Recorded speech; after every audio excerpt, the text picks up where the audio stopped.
Ujikom Protokoler Loka Cakti Indonesia Mohrianto SPD Kota Tangerang, Banten.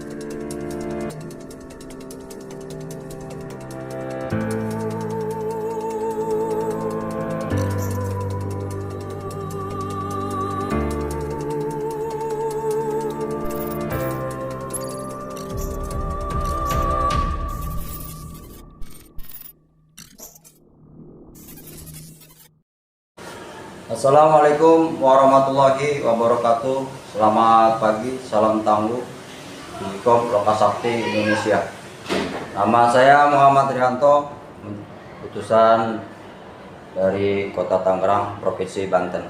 Apapun kali ini kami akan melaksanakan kegiatan Ujikom untuk uji kompetensi protokoler. Adapun Ujikom protokoler ini kami melaksanakan pada kesempatan di pagi hari ini. Protokoler dengan kegiatan protokoler ini, maka kita akan mengetahui tentang adanya peraturan.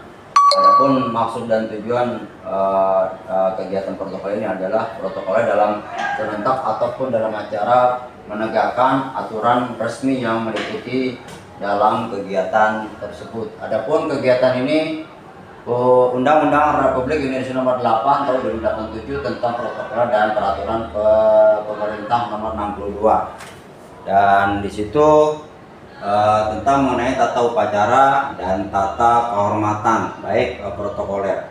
Protokoler merupakan salah satu tata tertib pergaulan internasional masyarakat, sopan, santun, dan diplomatik. Untuk kali ini di slide kami lanjutkan. Undang-Undang Republik Indonesia Nomor 9 Tahun 2010 tentang protokoler pasal 20, pasal dan 21 Undang-Undang Dasar Negara Republik Indonesia tahun 1945 untuk dengan mempersetujui bersama para perwakilan rakyat untuk melaksanakan kegiatan penetapan undang-undang tentang protokoler ini.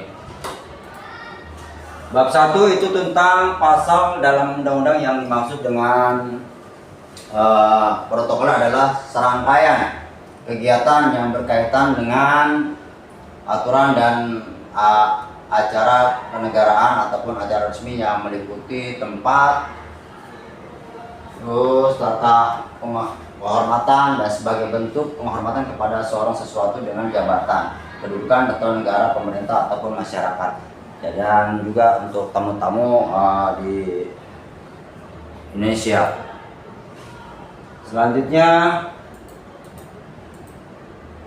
bab asas tujuan dan maksudnya adalah yang kita lakukan dengan asas tujuan ruang lingkupnya. Protokol diatur berdasarkan tentang kebangsaan, ketertiban, dan kepastian hukum, keseimbangan dan keserasian dalam keselarasaan dan timbal balik. Pasal 4 kita mengetahui tentang adanya tata tempat, tata upacara, dan tata kehormatan. Adapun kegiatan tersebut dengan ayat 1 diperlakukan hanya dalam acara kegiatan negaraan dan acara-acara resmi, contohnya pejabat negara, pejabat pemerintah, pejabat asing ataupun internasional, dan tokoh masyarakat yang berkaitan dengan tamu-tamu negara.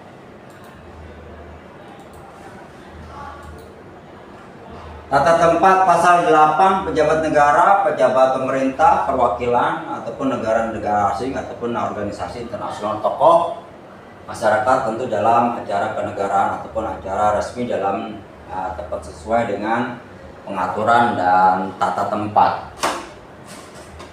Jadi bab 4 tentang tata tempat. Tata tempat upacara atau tata tempat atau tata upacara atau tata kehormatan. Di sini kita akan satu persatu dengan tata tempatnya. Aturan tata tempat. Siapa pejabat dan tokoh yang diundang. Jadi kita harus mengetahui siapa tokoh pejabat yang diundang. Berarti kita sudah punya daftar tokoh dan pejabat yang diundang.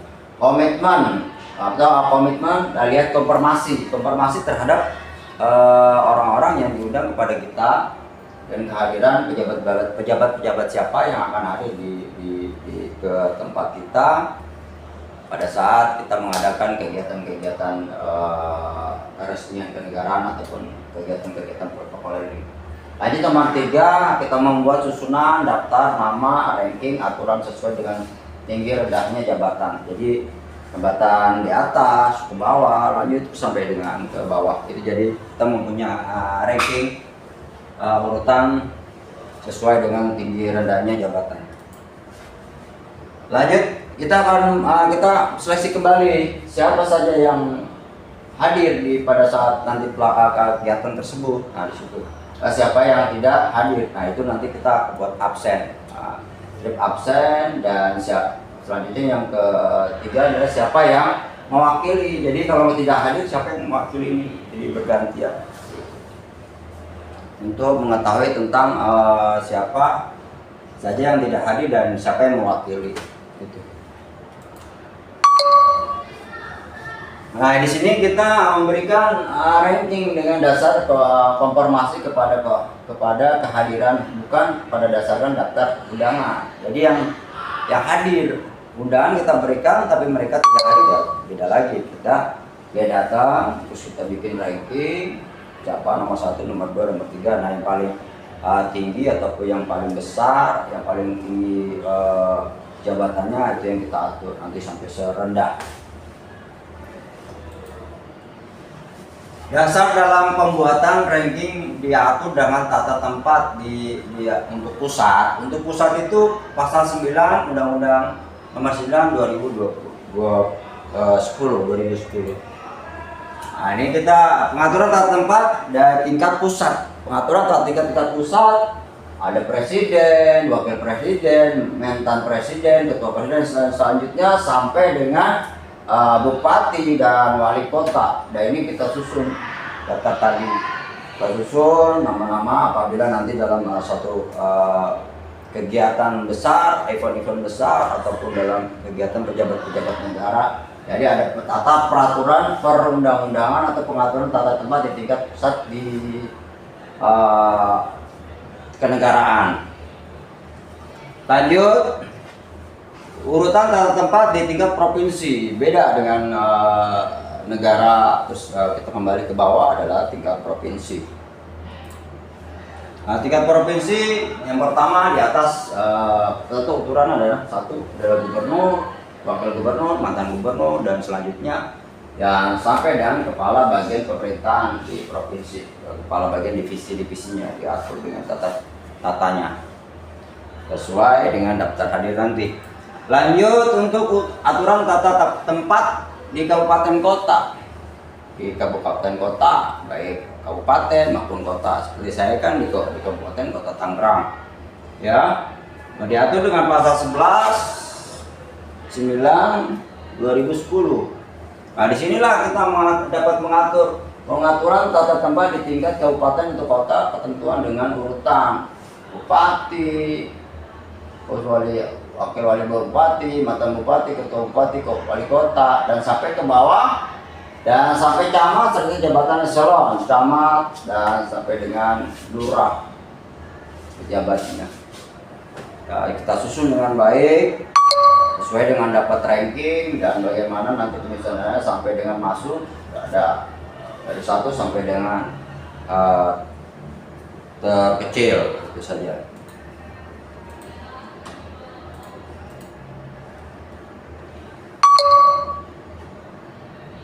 Lanjut, ranking dapat disusun berdasarkan struktur organisasi. Jadi kalau pemerintahan itu ada kacamat, ada sekcam, dan sebagainya. Nanti ada kalau pramuka ya ada kakuarca, ada kakuartiranting, ada mabiran, mabigus, gitu, mabida, mabicap. Nah, itu. Jadi mabi semua. Nanti kita atur dan sesuai dengan ranking dan tata tempat sebelumnya. Seperti kelurahan, ada RW, ada RT, dan organisasi misalnya KSB. KSB itu ketua, sekretaris, bendahara. Disusun dengan baik di situ. Lanjut, pedoman tata tempat. Pedoman tata tempat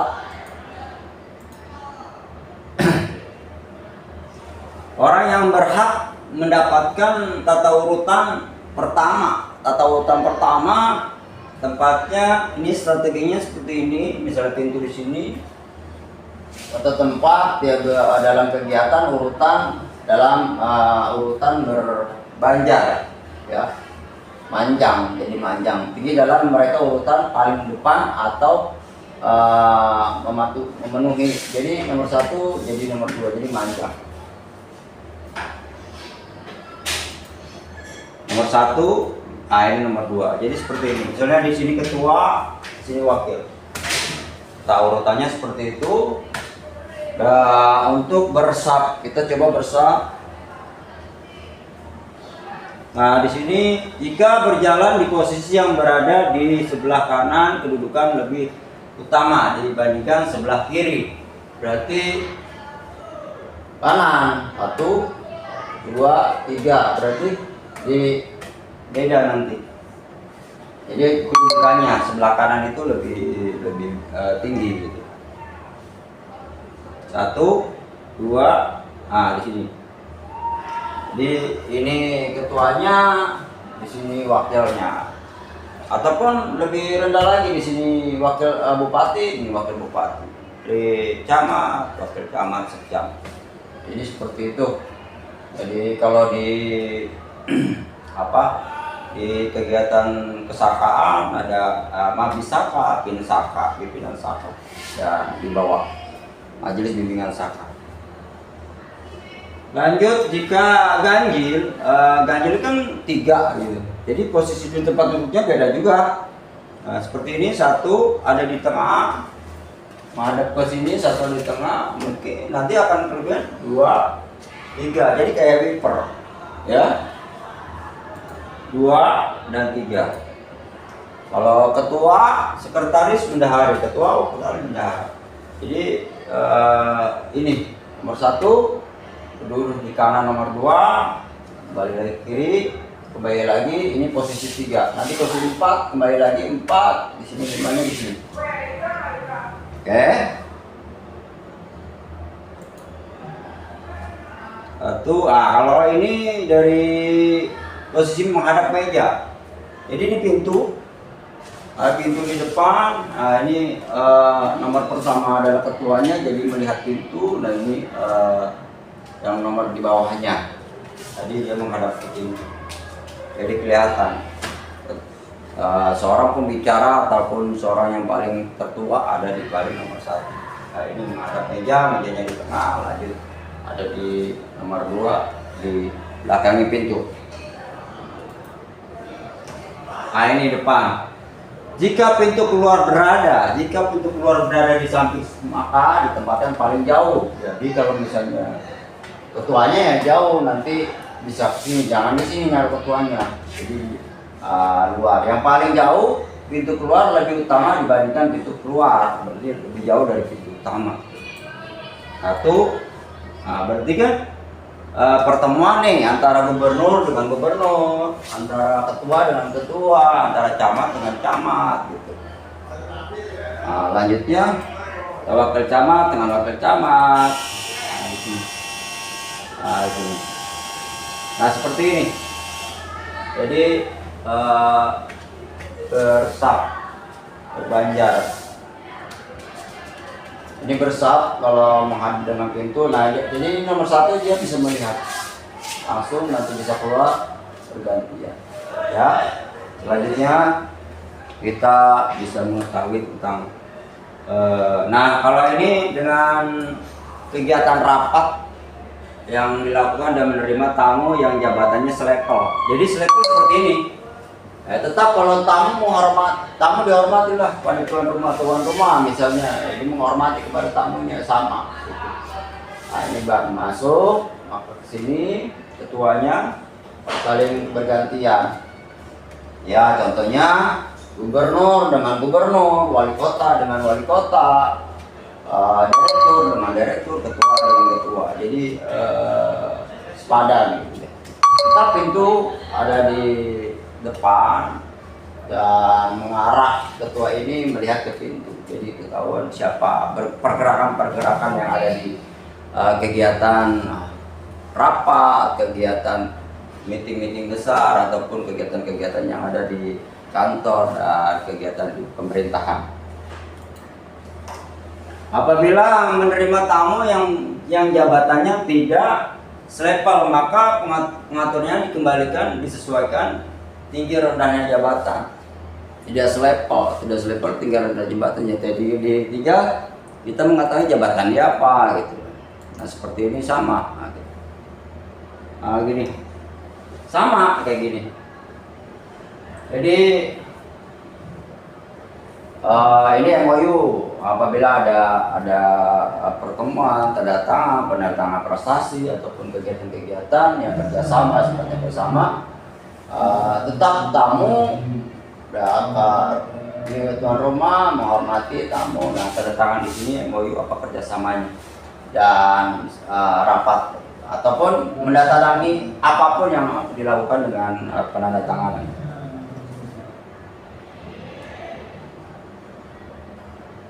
Mungkin seperti ini kalau misalnya dengan cara berdua ataupun dengan foto bersama ya seperti ini gitu. Tamu tetap ada selalu di sebelah kanan ya. Nah, ini tuan rumah, tamunya gitu. Ketentuan misalnya menerima tamu atau foto bersama seperti ini, tetap kita mendampingi tuan rumahnya. Dan ini meja. Samping bisa ada bendera, baik bendera Panji dan lain-lainnya. Sebelah kanan dan itu sebelah kiri. Nah ini untuk hormati tentang kegiatan teater ataupun kegiatan pada saat ada kegiatan-kegiatan di panggung. Nah ini tangga depan, tangga kanan, tangga kiri. Tetap kegiatan nomor 1 apabila berlima jabatan-jabatan itu di tengah adalah yang paling tinggi jabatannya. Lanjut yang kedua, lanjut yang ketiga jabatan terendah lagi dengan jabatan keempat, 4 di bawah 4 ada yang rendah lagi jabatan 5. Jadi depan, kiri, kanan, kanan dulu, kanan, kiri, kanan, kiri. Ya, seperti itu. Viper ya seperti mobil. Jadi tempat duduk utama mindsetnya seperti ini ganjil 1, 2, 3, 4, 5. Kalau genap, nah ini kalau genap. Format misalnya kita sedang menghadapi kegiatan penandatanganan, kayak ada podium, terus ada protokol dan lain sebagainya, ini kita. Jadi posisinya ini di tengah. Jadi nomor 1 dengan nomor 2, nomor 3, nomor 4, nomor 5 terkecil. Di sini 3, di sini 3, ini genap. Nah seperti itu. Jadi habis 1, 2 di kanan, 3, 4, 5, 6. Ya, sudah. Lanjut apabila per blok. Per blok ini mindsetnya ada 3 blok, ada tengah, ada kiri, ada kanan, gitu. Nah ini di kegiatan ini tetap posisi tengah, ya ini nomor 1, nomor 2, nomor 3, nomor 4. Nomor 1 ini paling ke pinggir, 2, 3, 4 paling pinggir. Jadi ini urutan nih, menghadap ke tengah. Nah 4 dan ke tengah, baik ke kiri dan ke kanan. Dan untuk posisi untuk 3 blok bagi pejabat yang ada di depan untuk menghadiri baik kegiatan pelantikan, kegiatan apa saja yang harus dilakukan ini. Nah untuk kegiatan round table ini makan bersama ataupun dengan pejabat-pejabat, dengan ibu istri menteri ataupun wakil. Nah ini posisi 1 di seperti ini, tempat duduknya utama. Lanjut 2, 3, 4, 5 kembali, 6 tengah lagi, 7, 8 ke kanan, 9, 10, 11,5, dan begitu juga selanjutnya. Jadi menghadiri meja, klub meja. Nah, di sini ada kepala, ada wakil, ada istri, dan lain sebagainya. Nah, ini untuk format rentable, format tempat duduk yang dengan mempergunakan meja makan. Pedoman tata tempat untuk istri ataupun suami dan pejabat. Ketentuan pertama, tata tempat istri atau suami menempati tempat mengikuti urutan tempat para pejabat. Jadi kalau ada istri, ada suami, ada istrinya, ada pejabatnya. Jadi berganti, didampingi. Nah itu kalau untuk kehadirannya ada. Tapi kalau untuk ketentuan kedua, apabila pejabat tertinggi tidak dampingi oleh istri atau suami, maka minimal seorang pejabat lain di bawahnya didampingi istri ataupun suami juga. Jadi si pejabatnya Pak Camat bawa istrinya, berarti di bawah camat ya sektor dan sebagainya di bawah istrinya. Misalnya gubernur bawa istri, eselon ya semua bawa istrinya semua.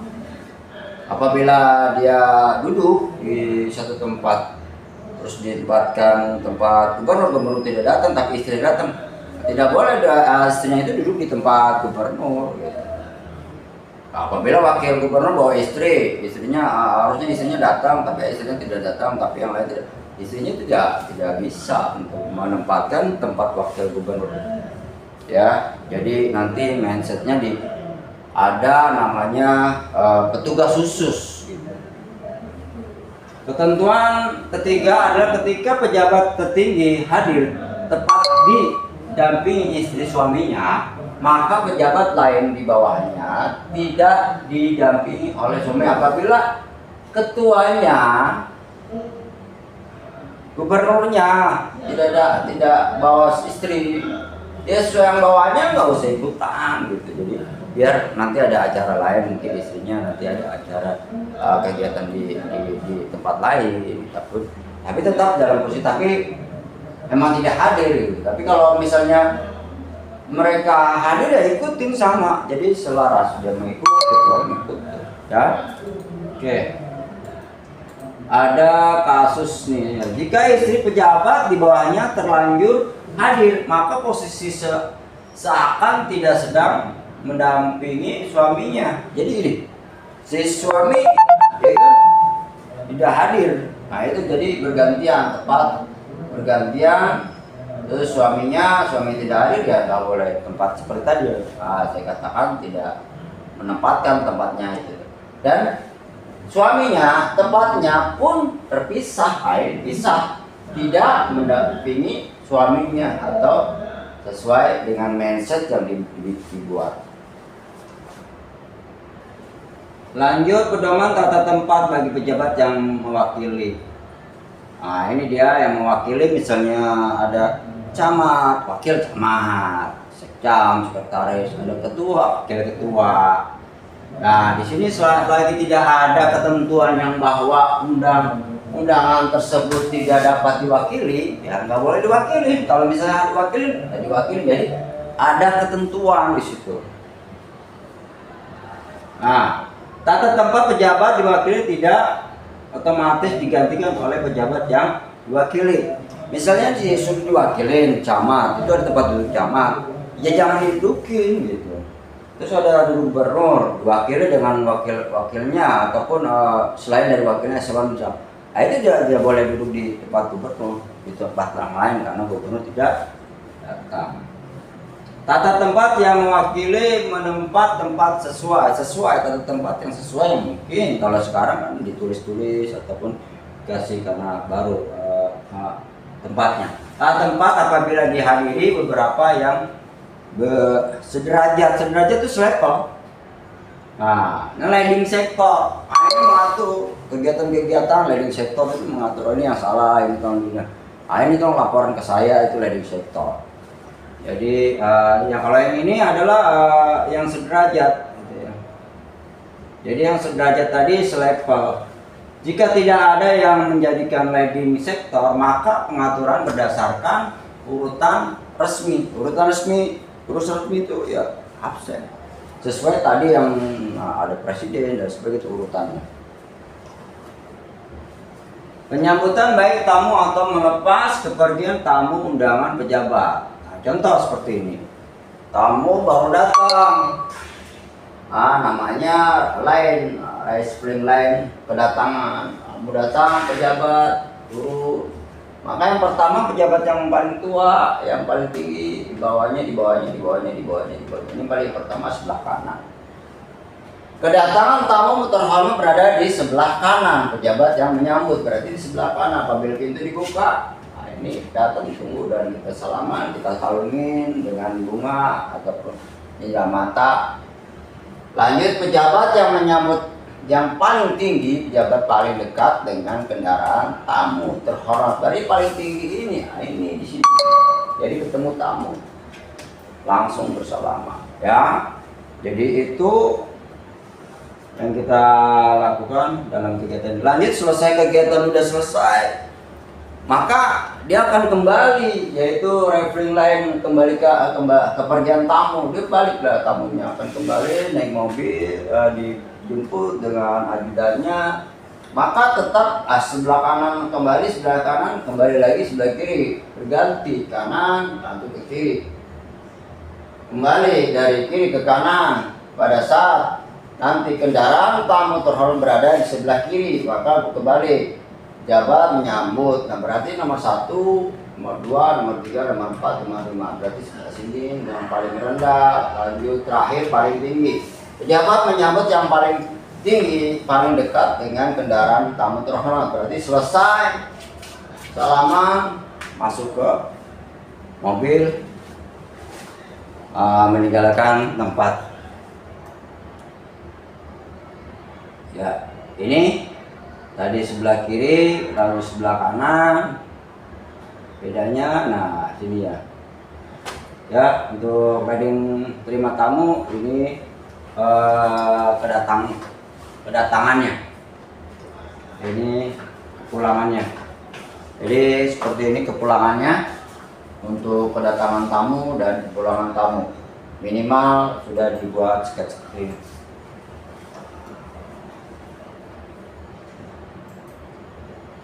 Ini tata tempat ruangan pada saat kegiatan rapat. Tetap heading sektornya dan yang pertama, kedua, ketiga. Pertama, kedua, ketiga, keempat, kelima. Pertama, kedua, ketiga, keempat. Seperti ini. 1, 2, 3, 4. Lanjut selanjutnya. Itu saja kegiatan pada pelaksanaan untuk protokoler yang kami buat sedikit dan akan kita lakukan nanti simulasi insyaallah dengan kegiatan berlanjut. Jadi seperti ini ya. Ini ada kegiatan rapat koordinasi dan pejabat minimal di sebelah kanan. 1, 2, 3, 4 jabat tertinggi, berendah, dan selanjutnya presiden, wakil presiden. Nah ini pada saat penerimaan bila tidak jabat tangan, tetap nomor 1, nomor 2, nomor 3, nomor 5 seperti waiver. Bila 2 orang 1, 2. Bila 3 orang 1, 2, 3, 4. 1, 1, 2, 3, 4. 5, 1, 2, 3, 4. 4, 5, 6. Genap ganjil ya. Sama dengan formasi atau formatur panggung utama tadi yang saya terangkan. Lanjut dalam rapat meja bentuknya seperti ini. Nomor 1, nomor 2, nomor 3, nomor 4, nomor 5, lanjut nomor 6. Nah, beda dengan meja bulat 1, 2, 3, 4, 5, 6. Jadi seperti itu berputar. Nah ini mindset yang sudah diatur, kita pakai papan, VIP-nya ke panggung utama, prioritas yang diprioritaskan apa saja. Nah, tamu undangan di belakangnya tamu undangan ini priority. Ini yang paling atas adalah view. Nah, ini pengaturan dalam meja pada saat sidang. Ya, pelantikan, kegiatan-kegiatan lainnya. Nomor 1 ketuanya, Mabi, yang kedua presiden, wakil presiden, dan berlanjut nomor 1, nomor 2, nomor 3, nomor 4, nomor 5. Begitu bergantian di pengacara, podium.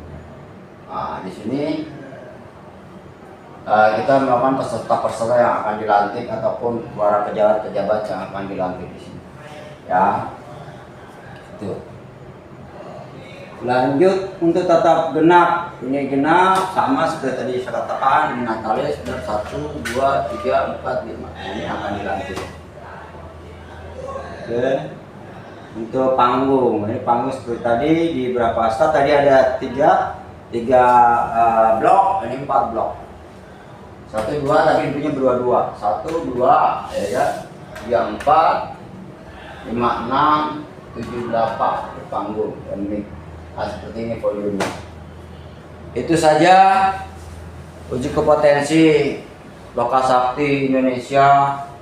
Kesempatan di pagi hari ini, mudah-mudahan mohon maaf apabila banyak kekurangan dan kesalahan dalam kegiatan ini, dan kami mengucapkan banyak terima kasih Lokasakti yang membantu kami untuk memberikan motivasi yang ke depan lebih bagus lagi.